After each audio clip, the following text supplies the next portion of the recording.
The scientific name of the Texas horned lizard is Phrynosoma cornutum. And phryno means toad, and soma means body.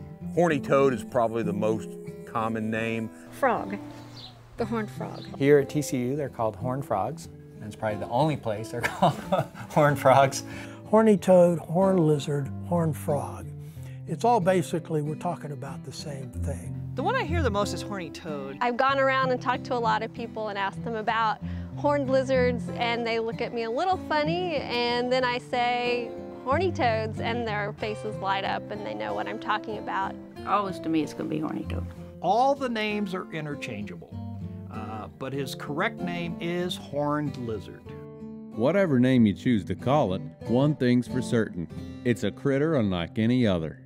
Strangest creature I'd ever seen in my life, I think. I'd probably say it looks like something straight out of the Cretaceous period. They kind of have a look of like a little miniature dinosaur. Well, they're fierce-looking things. You've got a head that looks like a dragon. And they look like a spiny balloon. They have a row of pretty stout horns on the back of their head. And you kind of flattened it out and then made it fatter. It has this distinct white stripe down its back. Have these short little stubby legs, but they can run at a surprisingly high speed. Although it's not cuddly or fuzzy, this little fella has still captured the hearts of many.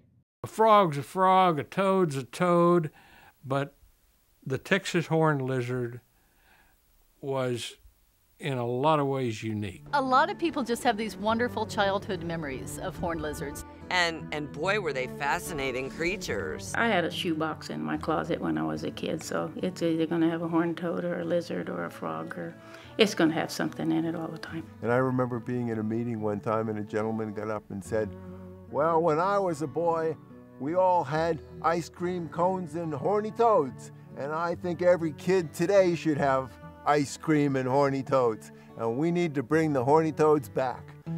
All this passion and love for the horny toad has caused a lot of ruckus in the scientific world.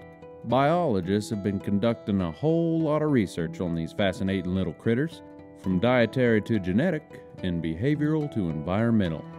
The people are concerned and they want to do something and correct it. Once you see your first horned lizard and you realize how imminent their demise could be, you can't help but try to get involved and try to do something.